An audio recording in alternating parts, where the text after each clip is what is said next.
Pinchas, Rabbi Allouche, it's very, very exciting to have you here with us, and for me to be there with you. Absolutely, very exciting to be here with you, my dear friend. And I have to tell you, I commend you for all you do. I see what you do on Facebook and on your general social media outlets, and it's really impressive. Your congregants are lucky to have you as their rabbi. Well, I'll have to say the feeling is very, very much mutual and reciprocal, and you've always been an inspiration. I just want to tell people sort of our connection. Of course, Pinchas, for those of you, I'm going to refer to you as Pinchas, and you refer to me as Daniel. This will be easier. Okay. Pinchas, obviously, we lived in the same literally like a few houses away from each other for a number of years in South Africa, and then we reconnected again in Atlanta, Georgia. Pinchas was one of the rabbis of one of the communities that I went just as I had finished my smicha, sort of my first job as a rabbi. He was already married with a family, and took me under his wing. We had a lot of schmoozes, and I remember I still have I think you sent me a picture some time ago, this big computer screen, the old, your office in those days. So it was, and then you've moved on to Arizona. How many years have you been in Arizona now? So we've been in Arizona for 13 years now. Wow, we moved on, that's correct, from Atlanta. And I can tell you, congregants, that if they want some secrets about their rabbis, I'm willing to share some, but only the premium under conditions. Go ahead. But so Pinchas, so that's it was a great year that we had, and I had at least in Atlanta. It was a special community and a lot of fun, to be honest. And here I am in Melbourne, Australia. You're in Arizona. I mean, who would have ever thought, two boys from Johannesburg would be in these totally different places in the world, It's so true. It's so true. I mean, Joburg, we know that Joburg really creates the best of the best, and they send their young everywhere, almost like hummingbirds. We have hummingbirds here. They travel from Argentina and other places. But really, no, it's I have to say again, it's a pleasure reconnecting with you. Mark Twain says there are two types of friendships: one that is based on frequency and one that is based on intensity. And the latter is the stronger, obviously. We don't need to see each other that often to be able to have that intensity of friendship, but I feel it all the time, Daniel, you should know. And really, I'm looking forward to this conversation. Likewise. And for those who don't know, I mean, I certainly see Pinchas as one of the sharpest minds in the rabbinic world. And although some of my community may not have heard of him, I certainly would encourage you to read some of his articles. And you can see in the picture behind Pinchas, there's Rabbi Adin Steinsaltz, and he's one of Rabbi Steinsaltz's, Talmidei Chachamim, one of his followers and students. So I thought I've had a number of things I'd like to talk to you about today and get your thoughts, and we can chat. And I thought let's start with Rabbi Steinsaltz. I know that he's not well at the moment, and if we could all wish him well and have a refuah shlema. But tell us about his work, about your connection with him. He's what he's done for the Jewish world in terms of understanding Talmud and all sorts of things is just incredible. But what's your connection? What's your relationship with him, and some thoughts on that?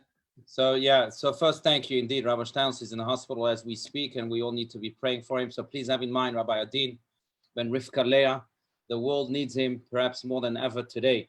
But my connection beyond, of course, all the books and the Talmud commentary that he's known for, and the genius in general that he has shared with so many countless people across the world. My personal relationship with Rabbi Steinsaltz really began at a very young age. It began at the age of 7 when my father took me to a lecture of his. After the lecture, I asked him a question, and I immediately felt the click, even at that young age. Wow. A few years later, my family, we were in Joburg, but then from Joburg, we moved to Israel. We made Aliyah, and then I enrolled in his school, in his middle school first, and then in his high school, and then his post-high school yeshiva. And there I developed my relationship very deeply with Rabbi Steinsaltz. And he, from the age of 13, from that age onward, really became my go-to mentor, my rabbi. I asked him thousands of questions across many decades now, or many decades. I'm not that old, but across 30 years now.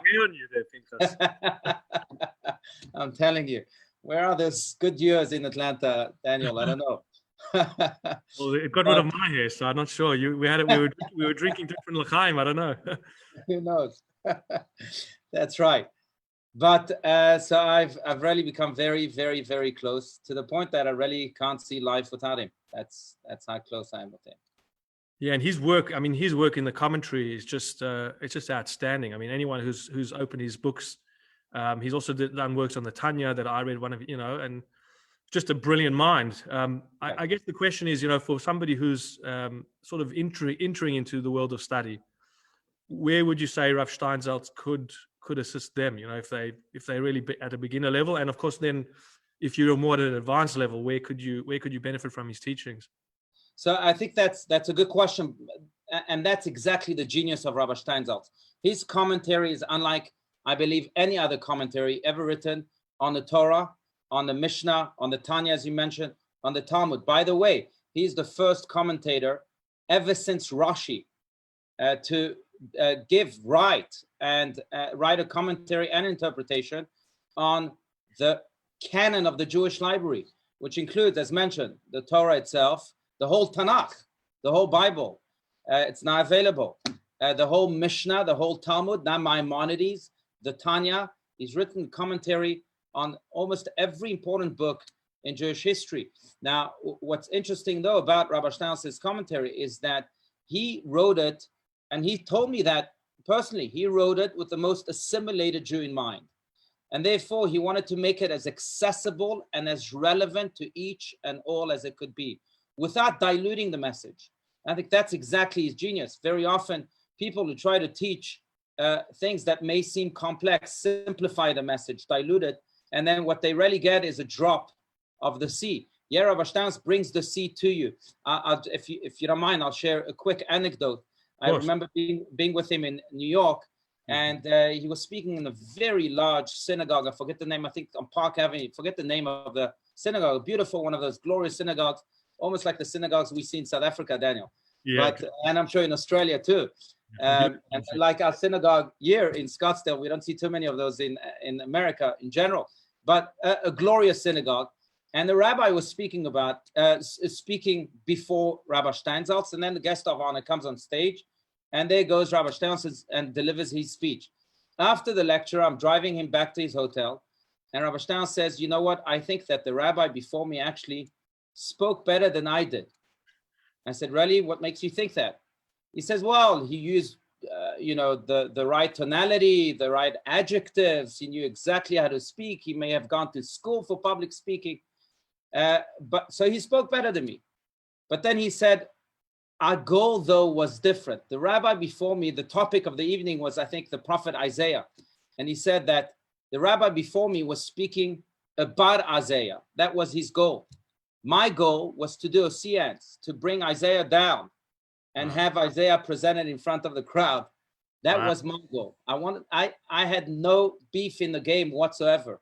All I wanted to be is a channel to Isaiah." And I think that's what's unique about his commentary on every book, from the Tanakh again to the Talmud to the Tanya, is that he brings the author to you.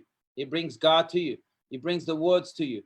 It's almost as if he's non-existent. But when he brings it to you, you feel an immediate connection with God, with Isaiah, with whoever it may be that you're studying about. I love that story, because it's like you want to become alive within the pages of what the things you're studying. I mean, there was that story of I used it once in a Rosh Hashanah or Yom Kippur sermon, I think, but about the rabbi who was he came to this new town very reluctantly. He was negotiating packages, and they told him, "Don't worry, in this town, all the greatest rabbis are buried." And he was like, "Oh well, some of the greatest rabbis, they are buried." Then anyway, after a few months, I don't know if you know the story, after a few months of disappointment, he wasn't happy with the contract. So he said, "Look, I'm going to drive out to the cemetery and I want to go see the rabbis that are buried there." So he drives to the cemetery and he walks along all the rows of the grave sites, and there's not one grave site which has the name rabbi in it. And he's like, "This is a mekach tos. They've deceived me. They've lied to me. I'm going to go to the Beth din and I'm going to fight this board." He calls the president up in a fit of rage. He said, "When I signed the contract, you told me that some great rabbis were buried in this town. I went across, and not one rabbi was buried." And he said to the rabbi, "Come in here, let me tell you something." He said, "Our community it's been years since we've studied Rashi. It's been years since we studied the Talmud. It's been years since we studied the Rambam. So all the great rabbis are sadly buried in this town. And we were hoping with you would bring them back alive again, but you worry too much about your money. So I was thinking, that story relates to us. He's bringing these guys back alive again through his commentary. That's right. There's a great joke like this that can be used also for sermon on and on, Daniel. But the joke is about a young rabbi, right, who's looking for a job, and this community interviews him and says to the rabbi, so what are your skills? What are your talents? And the rabbi says, well, I can do anything. First, I'm a rabbi. Second, I'm a scribe. I'm a sofer. I'm also a moel. I'm also a Kohen. I'm also a shoichet, a slaughterer. And I also am a part of the Chevra Kadisha.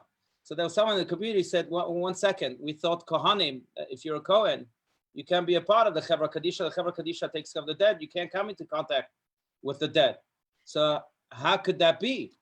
And this young rabbi says, you don't understand. When I serve in the Chevra Kadisha, even the dead come alive. so in a way, that's true. When Rabbi Stahls gives his commentary, the dead certainly come alive, and they become a part of your life. They just don't. They're not just presented to you, but you find such commonality with them, such oneness with them, that really you become one with them. I'm just walking by. I forgot that my laptop. I thought my laptop was on full battery. Oh, why is it saying it's low? It actually is full. I don't know what it's talking about. Yeah. So anyway, there was a story. It's not your laptop battery. It's your holiness, Daniel. It's your. No, it said your battery's running, and now I just see it looks like it's full. Anyway, there's a story that I think you told it to me. I'm pretty sure that you told me when I was in Atlanta, and it might even be that it's got to do with Rav Steinsaltz. So I'm going to just allude to it, and if it is you, then I'd like you to tell the story. I think you told me, and I think the story's actually got to do with you personally, that you wrote when you were applying for a job or something, that they were worried that the rabbi was too young, and I think Rav Steinsaltz. Does this ring a bell at all? Maybe I attributed it to you. Go ahead. Yeah, I mean, there's a few stories. I think I don't know why I was convinced that you told me this in Atlanta, and I don't know if it was to do with you or you said it, but something to the effect that the community was very worried that this rabbi who had applied was very young. Right. And they wrote to the rabbi's mentor, I think it was Rav Steinsaltz, to say, look, we want to hire this rabbi, but we're so worried that he's young that should we hire him? And I think Rav Steinsaltz wrote back. It sounds like somebody with the wisdom of his type of wisdom. And he said, look, I can assure you this guy's good, but I'll give you one guarantee that every single day that the rabbi is with you, he'll be solving that problem of being too young. Each day that he's with you, he'll be solving that problem. And I thought that was so brilliant, So it definitely could be attributed to him in terms of the brilliance of it. Absolutely. Under the same topic, I'll share with you that something that Rabbi Stahls himself told me, because he too started his career, so to speak. He never related to it as a career. I mean, I think your rabbi, Rabbi Rabin, doesn't relate to it as a career. I certainly don't relate to my profession, as a career. It's really a calling, a vocation. But Rabbi Stahls really started teaching Torah at a very, very young age. He was teaching the president of Israel, professors at the Hebrew University in Jerusalem, and many other intellectuals at the age of 21, 22, 23. He had a VIP group with the president of Israel that met to study the Tanya really once a week. Wow. In the president's house in Jerusalem when he was 23 years old. And I remember him telling me once that it bothered him that here was this pisher coming to teach Torah to these giants. And not just giants in stature, but also giants in age, right? The president of Israel, Shazar at the time, was quite elderly. And each time he came, he had to overcome that until he actually was able to teach flowingly. And then at one point, he came to the realization that, 1 second, those people didn't come to listen to me speak. They came to listen to the Torah through me speak. So really, I was 23 years old, but I wasn't 23 years old. I was teaching the Torah that is 3,000 years old. So I started seeing myself as a 3,023-year-old man. and then I was able to overcome that hardship very easily. That's what I truly was, just a channel for those teachings of the Torah. That sometimes I feel like a 3,000-year-old rabbi, there are days where that it feels Well, like if you had white hair like me, you could say that. I've But got a white beard coming. You see, at okay. least you got hair, Canaan Horror. 9 horror, So exactly. it's amazing. So look, I guess one thing to sort of move into the next topic is if people who are watching have never read any of Rav Steinsaltz's stuff or never heard of him, certainly Google him. And if you can get your hands, and I mean, I used his Gemara. I used to give a shiur when I was still in my previous congregation in Doncaster. We started a weekly shiur in Gemara, and we used his the Steinsaltz, and it was incredible, and people loved it, and it really gave a wonderful insight. And as you said, if you want to learn the 5 books of Moshe, the 5 books of Moses, or any part of Tanakh, and Tanya, his work on Tanya, for those who know what Tanya is, I mean, it really gave me a really nice understanding of the Tanya, and I still don't understand Tanya, but it definitely gives you a nice perspective on it. Right. Look, it's there's a reason why he's coined the Rashi of the generation, because of his work really on that commentary that is unique in the way that we describe. But if I may, Daniel, I have just one more thing about the commentary of Rabbi Steinsaltz, and that is that it's also a very rich commentary. So yes, his commentary itself is as accessible even to the most assimilated Jew.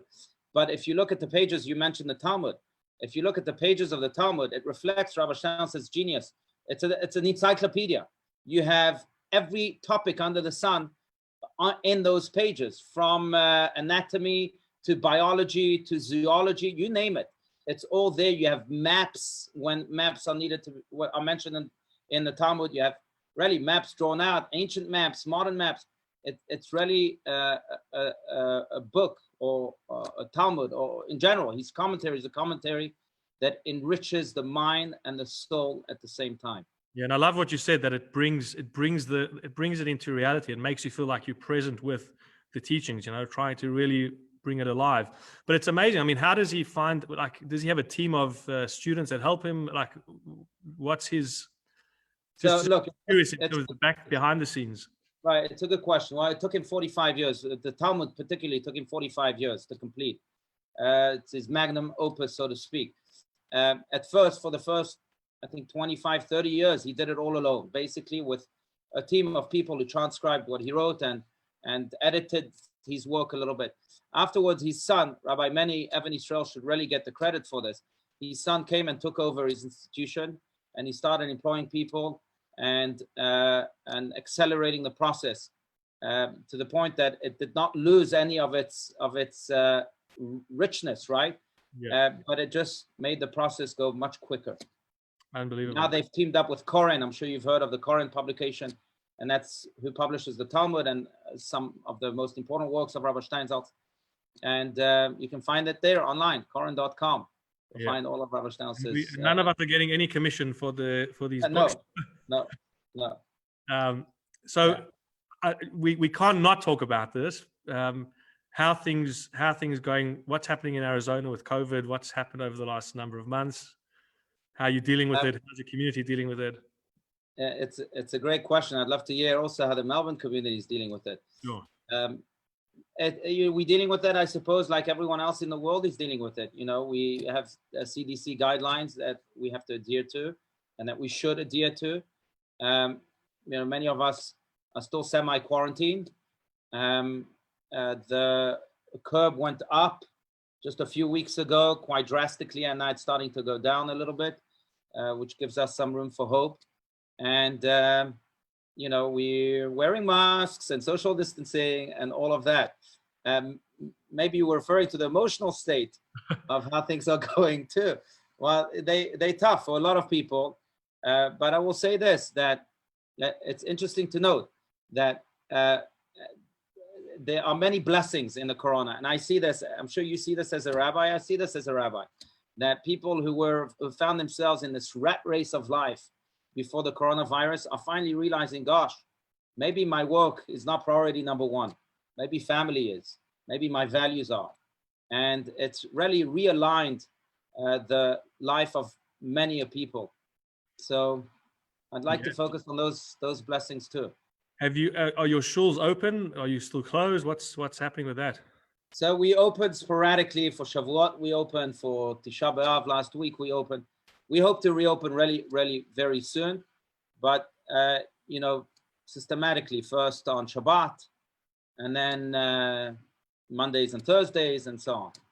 Yeah, so interesting. So Melbourne was in a very good position in the beginning when everyone else was going really bad, and so we were doing fantastically. Australia in general was going really well, and then we went into lockdown, of course, and the shuls were closed, and then we sort of started easing restrictions, and we opened up for about 5 weeks, which was fantastic, and people coming back to shul again. And then sadly, Melbourne's now gone into really bad place. We're in a very harsh 6-week lockdown, so no businesses are closed. There's curfew, 8 p.m. You have to be in your house.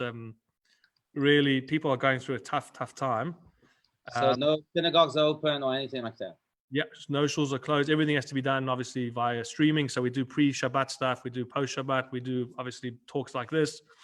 And yeah, I think a lot of people are, I understand. I completely agree with you. You need to try and find the positive. I'm curious your thoughts. I am concerned in some degree, when shuls do reopen, hopefully people will still see the value in coming to shul. And I think there is going to be a premium on being together with people. So there will be a benefit, because right now everything is virtual.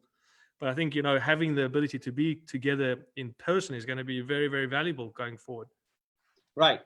Absolutely. I'm actually very optimistic about that. I'm a firm believer in what Hashem told the first human being, Adam. Lo tov heyot adam levado. It's not good for man to be alone. Yeah. And I think it's ingrained in us. And that's why I think one of the greatest sources of depression is loneliness.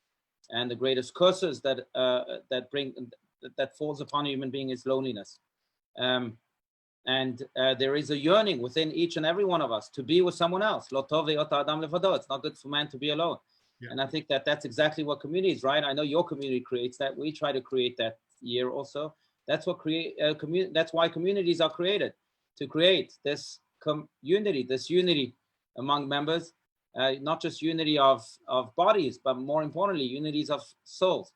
And I think that now that the coronavirus has imposed all these restrictions, I think we're realizing how important it was to be part of a community, and how therefore crucial it will be going forward to indeed take advantage of the communities, the wonderful communities that we have, and fulfill that calling of Lo tov heyot adam levado that is ingrained in our DNA.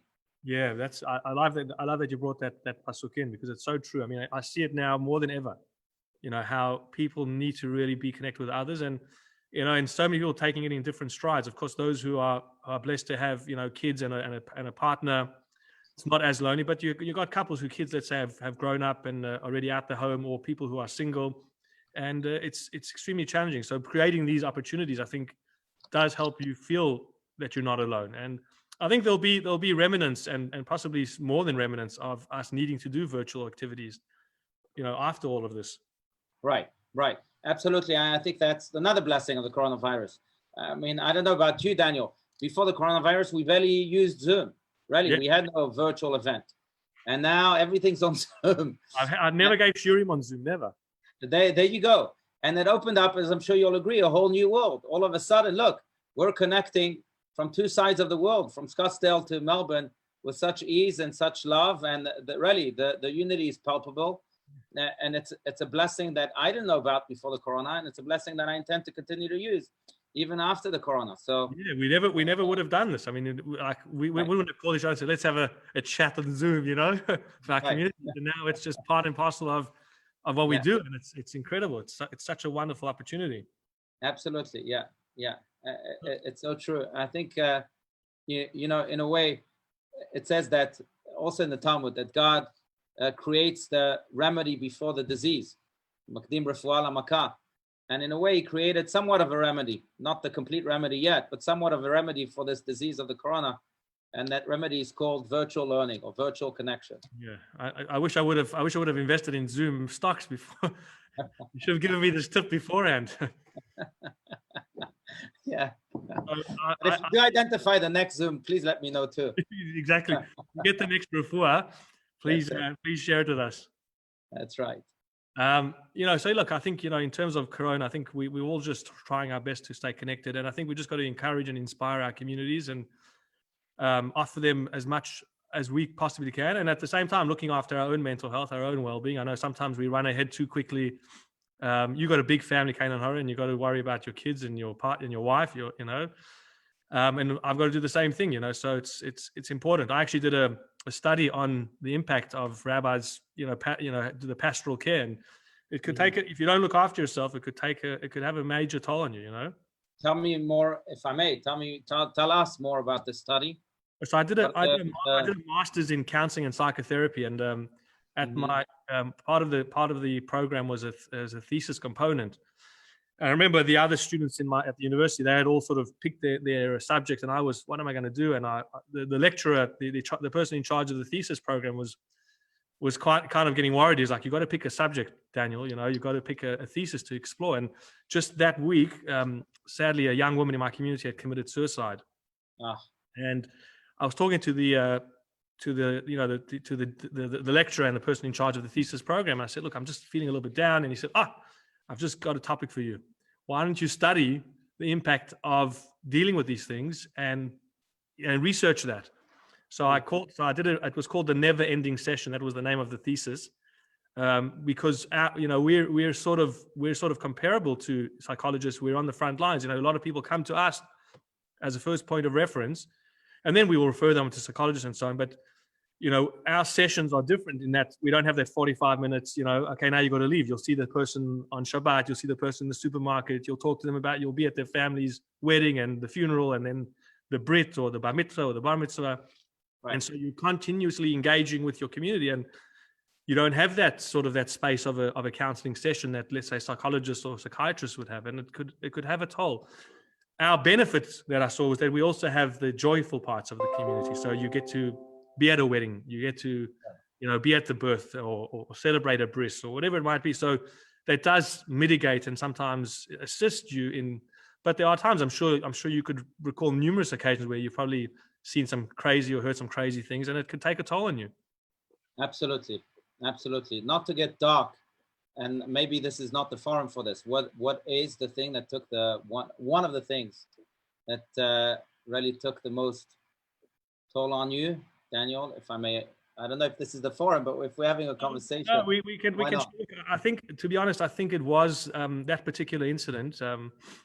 I'd actually bar mitzvahed this woman's son about 6 months earlier, and so to hear about this and to understand this, it was devastating. And I think there's been cases where younger people have taken their lives, and that for me has always been a really challenge. Anytime you stand in a funeral with a young person, not that it's equally painful for, when you lose a loved one, and if somebody loses their grandmother or grandfather, like it's devastating. But as a rabbi, I think standing at a child's funeral, God forbid, or at a young person's funeral, you go home and you rethink life.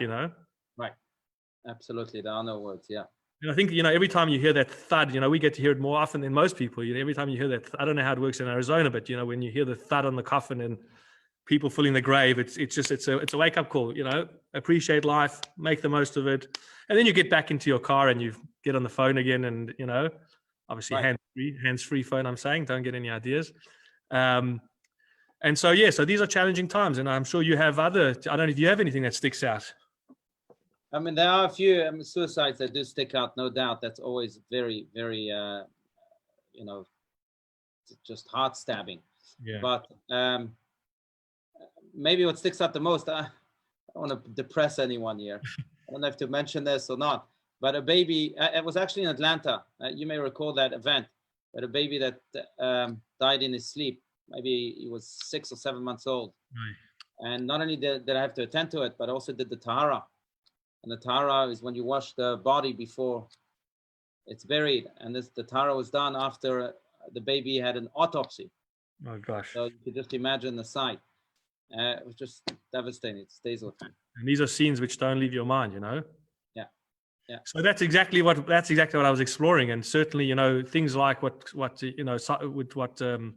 experts will be calling, vicarious trauma or, burnout or secondary stress and all these types of things. They're very real factors.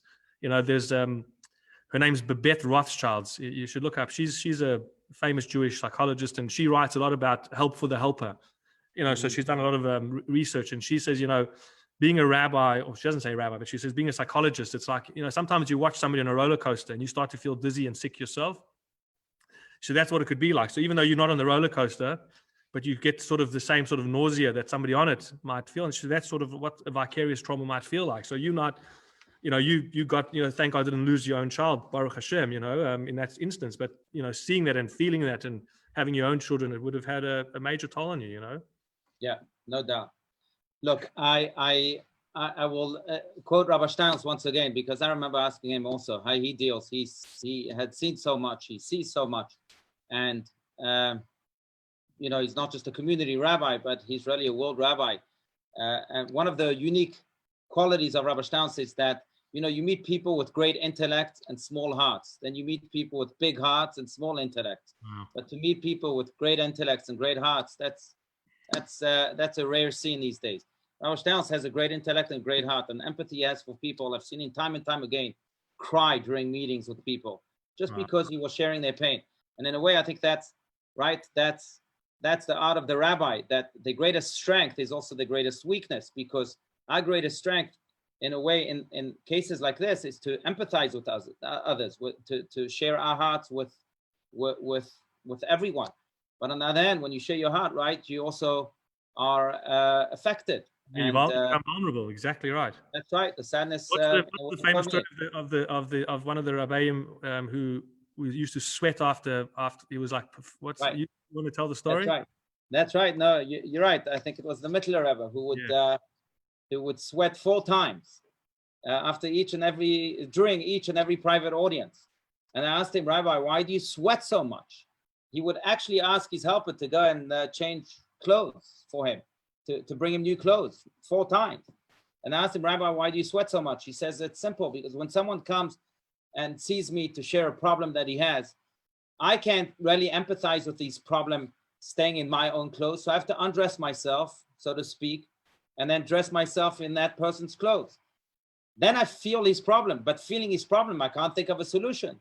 So I have to undress myself again and go back to the rabbi's clothes. So then I can think of a solution, but then I also have to know how to apply the solution. So I undress myself again and apply the solution by dressing myself in his clothes once more. Then I have to go back to being a rabbi. So I undress myself again the 4th time. I go back to being a rabbi. He says, you try get changed back and forth, in 10 minutes, 4 times. You're sweating too. But that story, I actually told that to my lecturer at the time, and I said, that's what empathy is. Empathy is really having the ability to get into someone else's space, and it's a very difficult skill. But as you said, it's the skill that you need, whether it be a nurse or a doctor or a psychologist. You need to feel that person's pain, but it does make you vulnerable. So you got to look after yourself. Right. So going back, so I asked Rabbi Stein, really, I mean, you feel everyone's pain to the degree that I haven't seen, really. I mean, you're so sensitive to so many people, and sometimes your sensitivity heals without even having to say a word. People feel how empathetic you are, that they're healed through your empathy. So how do you stay healthy? And he replied, and I think, maybe it's spoken about by psychologists or not, but I think an astounding answer. He said, look, the more you give, he said, the heart is a muscle. The more it gives, the bigger it becomes. I've given a lot, so I can contain all of the pain. My heart is big enough. Oh, wow. So do you know how you can handle it? Give more. Very good. That's a profound, very mystical answer, I believe. It is. In a way, I think it's a great tool. Absolutely. Wow, some powerful stuff here. Well, I wanted to maybe shift gear a little bit. And I know this is, obviously you're in America, so this would probably be more at the forefront. And I don't want to get into politics too much, but Seth Rogen's been in a bit of the under fire. I don't know if you saw some of his comments. What are your thoughts on? So for those who don't know, Seth Rogen obviously is a famous Jewish actor, and he's starring in a new movie about pickles. I don't know exactly the movie, but apparently he said some troubling things about Israel, about religion. And my feeling is, people can criticize Israel. I have no problem if somebody wants to criticize Israel, Gesundheit. But I think it's more about understanding the impact of your words. And I probably will actually talk about this in my weekly video. But what have you had any your congregants talking about it? Is it news really, or people don't really care what an actor says? You know, people. First of all, Seth Rogen is Seth Rogen. So yes, he has I don't know millions of followers and so on. But people know that he's a comic and he's a Hollywood persona. So people don't take them too seriously. I've had many conversations about his ignorant comments, and I think they just that. They come from pure ignorance. But the trouble, I think, is that really it reflects the disease of ignorance that has permeated our society here in America. I don't know about Australia, but I think that these comments can only be said by someone who really has no knowledge of what Israel is for the Jewish people. And when you don't have knowledge, of course, it gives birth to all sorts of stupidities, including this one. Yeah. So, you know, going back to Rabbi Steinsaltz, you started. I'm going to continue, especially that I think that, you know, we need talk to, about him all day. especially these days. But his slogan, borrowed from Moses' line of "Let my people go," his slogan is "Let my people know," and he dedicated his life to letting my people know. But in a way, I think that slogan is also the remedy to the Seth Rogens of the world. That when people know, I believe they'll think more before they speak words like that. I think I heard Rabbi Yossi Jacobson. I don't think it's his particular line, but he uses it a lot. He said, you know, they asked some teenagers, "What's the difference between ignorance and apathy?" And they said, "We don't know and we don't care." And I think that's the truth. You know, that ignorance and apathy are two very dangerous parts of what a human can get themselves into. You know, not necessarily caring, and also not bothering to understand. You know, and just, you know, deciding things just based on ignorance. And I think, you know, it's not only, it's in everything in our lives. You know, if you judge another person and you make these rash thoughts about it without actually asking a question and getting to know the person better, it's also ignorance, you know. And people do stupid, like you said, people do stupid things out of ignorance. Right, absolutely. Maybe to go into this a little bit deeper, I think so. Once you know, fine. So let my people know, you start learning. I think then you also need the two layers of knowing, the two layers of understanding. What are they? I think the intelligence, which is the accumulation really of information, and then wisdom, to know how to apply it. And wisdom comes with experience. It doesn't come necessarily from books. It comes with experience. It comes from mentors like Rabbi Steinsaltz and others. It comes from people who really can see the big picture. That's what wisdom is.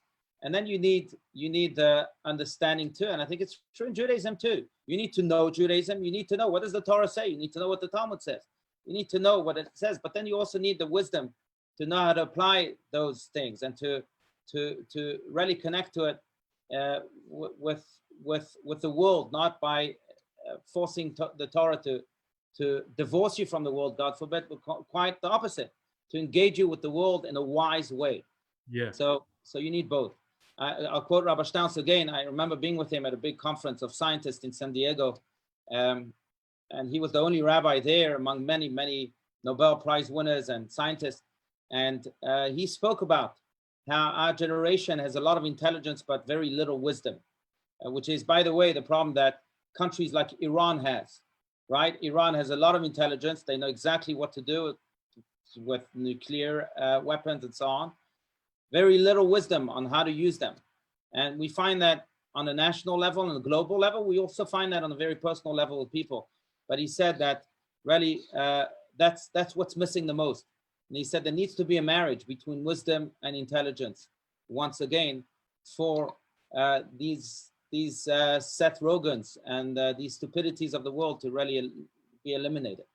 Absolutely. I think also, I mean, another sort of angle to it is, like I mentioned, it's understanding your, you know, and even whether they think he's an idiot or not. But people, you know, when you're in a position of influence, you've got to be really, really careful with how you choose to express certain views, you know. And you might just think, well, I'll just say a haphazard comment, you know, Israel's stupid, but you don't know, like there could be people listening to those words and literally could take those words and say, oh, let's go out and beat up a Jewish person, or let's go and, you know, cause anti-Semitism. Because look, even Seth Rogen says Israel's this and that, you know. So he might not have intended to really, you know, paint Israel in a bad light, but he might have just said it as a pass away comment, or, you know, and it's very, you know, especially, you know, we as rabbis, but anybody for that matter, like we have to be responsible with the things we say.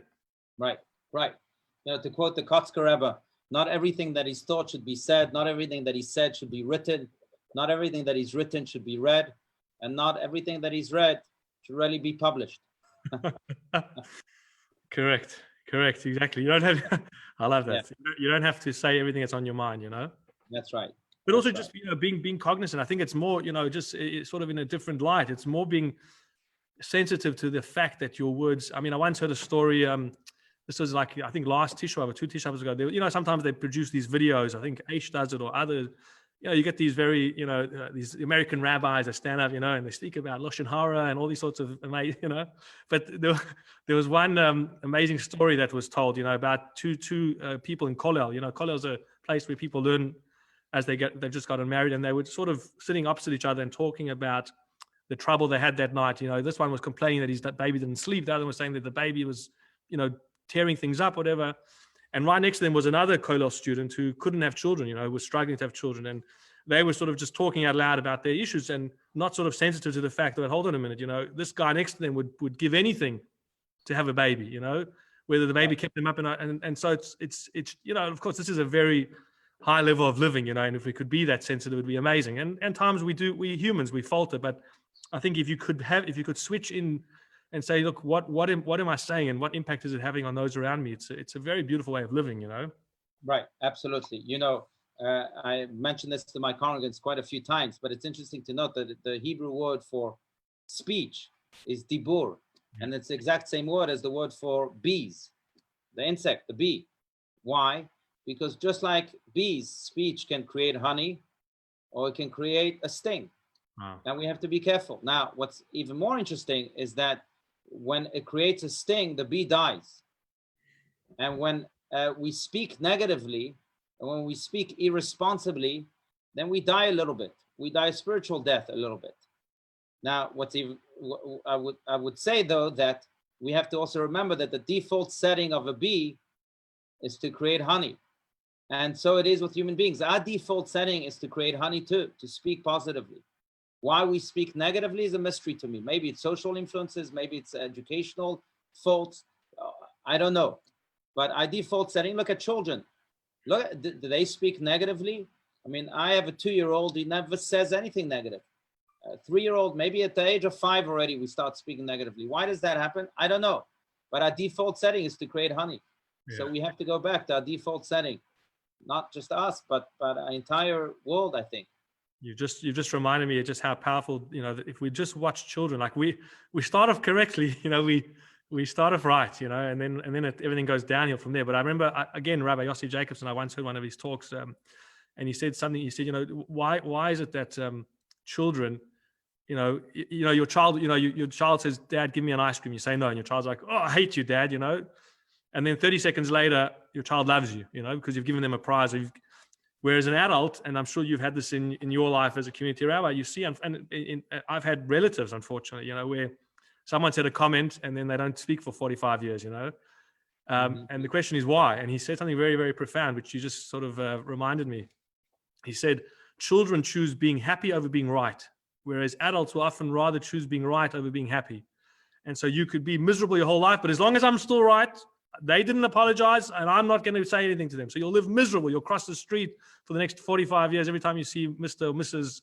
Schmendrick walking around, and at every simcha, you're going to feel uncomfortable. Why? Because as long as I'm right. A child, Dad, give me the ice cream. Okay, gesundheit, I'll be happy again, you know? That's right. And I think, like you said, children do teach us so many profound lessons if we just watch them, you know? Right. Now, why is it that children choose that? Why is it that they choose to be happy over being right? I think it's because children are not self-preoccupied. They just want to live. They want to run to the next ping pong and to the next iPad and to the next Xbox. They let me live. They don't look at themselves for 3 hours in the mirror in the morning, saying, "Oh, how do I look today? How am I feeling today?" No, sit a young child on your lap and ask him, "How are you feeling today?" You know what will be his reaction or her reaction? They'll look at you in the most bizarre way. What do you want from me? But it's because why? Because children are not self-preoccupied. I think the more self-preoccupied we are, the more right we want to become. And I also think the more depressed we'll be. The less self-preoccupied we are, the more other-oriented we are, the more happy we'll be. And when I choose to be happy, I'm choosing the other over me. And that's what children do every day. Yeah. Unbelievable. So we've got a few more minutes. I thought we'd just have one more quick thought. And this, it's probably a bad discussion to start because we could probably get carried away for hours. But I know that you've spoken a lot about relationships, and Baruch Hashem, you've got a very, as far as I understand, a beautiful relation with your wife. We've just finished Tu B'Av. Relationships are never easy. They're tough in the best of times. But maybe some words of wisdom on make, and your relationship will be tested in a much more difficult way now. People are stuck at home, kids are at home. There's not much, jobs are being lost. So relationships are certainly being tested. So any words of wisdom? I'm sure you have some words of wisdom also to share with everyone. I'll just share. First of all, you have to ask my wife if our relationship is really so brilliant. That's already a sign.